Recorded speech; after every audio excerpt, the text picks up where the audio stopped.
Chapter 243, Catching the Adulterous Act.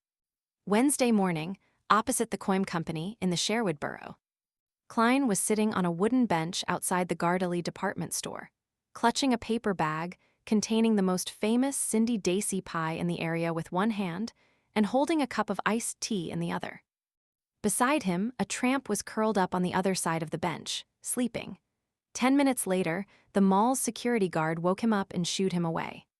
Klein wore gold-rimmed spectacles, which didn't provide for any vision correction, and a silk half-top hat. He didn't look much different from most of the gentlemen around him. He idly looked across the street at the Coim Company, lifted his right hand, and took a large bite of the Cindy Dacey pie. He felt the rich aroma gush out and fill his oral cavity.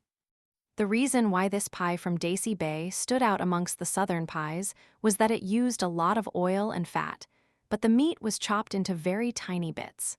With the fat and lean meat mixed together, it didn't feel too heavy. The rich, meaty juice seeped into the outer crust, neutralizing the dryness and made up for its shortcomings. The wheat fragrance was clearly brought out, and the small pieces of crushed apples were used to stimulate appetite with a slightly sour and sweet taste while neutralizing the oily taste. It's okay, although the weather isn't good and the pollution is terrible, Backland is far superior to Tingen in many other aspects. Foods of all styles can be found everywhere. There are all kinds of operas and plays available. They can be enjoyed as long as one isn't afraid to spend money. Although I might not necessarily eat or partake in such entertainment, I have these options at the very least. This is the advantage of a big city. Klein raised his sweet iced tea and took a sip. He never took his eyes off the Coim Company's entrance. For that 10 pounds, he had been sitting there since 8 in the morning. Even his breakfast was bought on the way there. Of course, for most private detectives, a commission of 10 pounds was an absolutely enviable business, equivalent to about 3 weeks' salary for a member of the middle class. According to the information provided by Mary Gale, her husband was currently the first manager of Coim Company and was Luke Sammer's superior. However, their shares in the Coim Company came from Mary's father, and Mary had inherited it.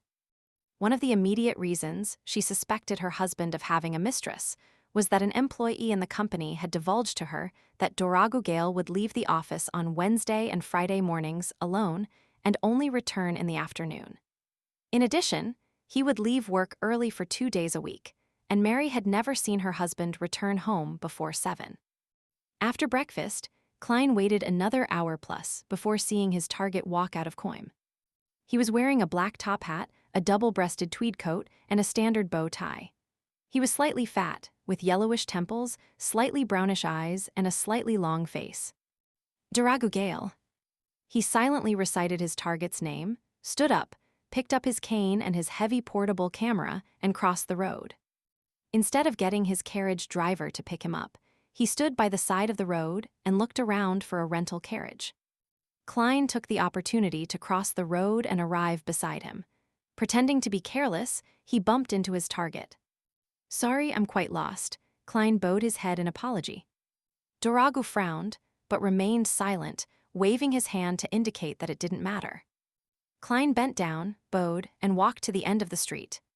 He didn't run into Doragu in order to steal his belongings and used the dowsing method to easily track him. That would have been easily noticeable. Instead, Klein had only done one thing when he collided with Doragu. With the help of his agility as a clown, he had secretly slipped a spare button of his into one of the pockets of Doragu's double-breasted coat. Going around a corner, he stopped and looked back just in time to see Doragu board a rental carriage. Klein was in no hurry to tail him. He waited patiently for a few minutes before slowly getting into another horse carriage and said to the carriage driver, "Just go according to my instructions. Head to the end of the street first."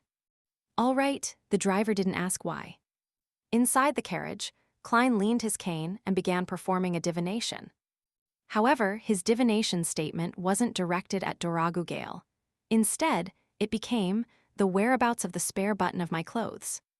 The dowsing rod seeking was originally the most practical technique to find objects.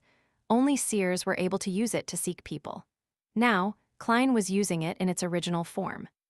The easiest and most convenient items to find were those that belonged to himself.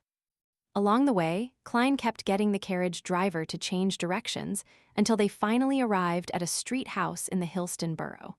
When they first circled it, Klein noticed that there were gardens and lawns behind the house, which was different from the other houses. His dowsing method told him that Doragu Gale was inside that house. After paying the 2 soli fare, Klein walked to the door with marble statues outside. He saw 2 men in black and white plaid uniforms that resembled the police uniform. "I don't know you. Where's your proof of membership?" One of them, a brown-skinned man of Southern Continent blood, stopped Klein. "Proof of membership?" Klein hid his heavy camera behind him and asked with a slight frown. The brown-skinned man immediately turned stern. "This is the Quelog Club. Only our members and up to one of their guests can enter." Klein tersely acknowledged. "Then how can I join your club?" "You can only join after receiving a recommendation from 2 members." The brown-skinned man didn't brutally chase him away, but patiently answered the question. He couldn't guarantee that Klein would end up joining the club eventually. All right, Klein pursed his lips and decided to put Plan B into motion. He found a hotel near the Quelog Club and got a short-stay room for 4 hours. Then he locked the door behind him, drew the curtains, and entered the space above the gray fog. He conjured a yellowish-brown goatskin and a fountain pen in front of him. Taking a deep breath, Klein wrote the exact same divination sentence as before: "The whereabouts of the spare button of my clothes." This time, he didn't use the dowsing method, but a dream divination. The reason why he didn't do it in the real world was because Klein felt that the Quelog Club seemed to be quite a high-end club, and he suspected that there might be some powerful Beyonders inside. In order to not waste time, he decided to get it done once and for all. In the gray, dreamy world, Klein was the first to see Doragu's black coat, which was hung on a coat rack. On the carpet in front of it was a round table. The scene zoomed out, and the sight of a romping man and woman entered Klein's eye. The man was Doragu Gale. The woman had shimmering blonde hair who looked rather young. She was in her early 20s at most. The pained expression with her knitted brows does look rather coquettish. Why am I always seeing scenes such as this? Klein covered his eyes and woke up. The fact that Doragu has a mistress is confirmed. How do I get material evidence? By responding to my prayers. But this is limited to what I can obtain with my own body. I can only do it through sketching and not through the camera. I can't possibly draw a picture with my bare hands, can I? It looks like today won't do. I'll tail that girl and find out her address and name later. I refuse to believe that they'll be inside the Quelog Club every time they meet. Detective Klein quickly came up with his next course of action. Just as he was about to leave the mysterious space above the gray fog, he suddenly thought of something. He decided to take the opportunity to divine if the iron-black threadworm, which had infiltrated his room, was under the control of a Beyonder of the seer pathway. He didn't do so before because he felt that the relevant information was too scarce, and it was difficult to create something out of nothing which would result in a failed divination. It would have been the same if he was above the gray fog. Furthermore, he had various matters to divine the few times he came above the gray fog previously, and he didn't have the capacity to bother with such a question. Now that he was free, he decided that it wouldn't hurt to do the divination. As for the question of whether it was risky to contact Azik, he had already long divined it. The answer was that it was risky and not something trivial, so he could only use it as his last resort. After writing the corresponding divination statement, Klein removed the silver chain from his sleeve and allowed the topaz pendant to hang over the paper. The iron-black threadworm that sneaked into my room was controlled by a Beyonder from the seer pathway.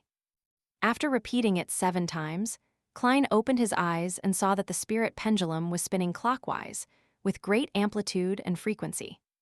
Positive, the answer is positive. Shouldn't it have failed? Klein didn't expect to obtain such an answer.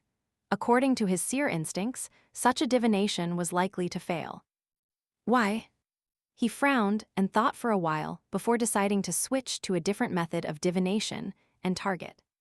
He wanted to directly divine the controller using dream divination. This time, Klein saw nothing in his dream and couldn't get the corresponding revelation about the seer pathway Beyonder. That's more like it. He muttered and thought back to the prior divination and fell into deep thought. They should have been a lack of conditions and result in a failed divination just like the one that followed. Could it be that this mysterious space had filled in the necessary conditions? Does it contain something of the seer pathway?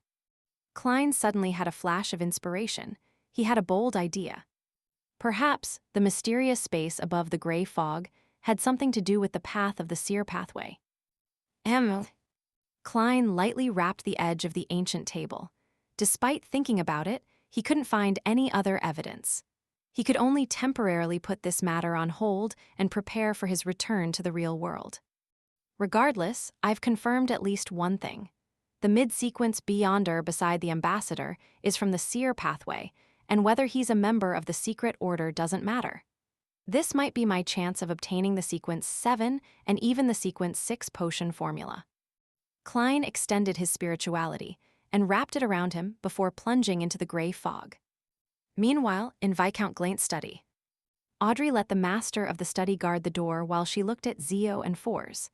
After a few seconds of silence, she said, "I need your help with a mission." "What mission?" Zio's eyes lit up as if she could smell the ink on the bills.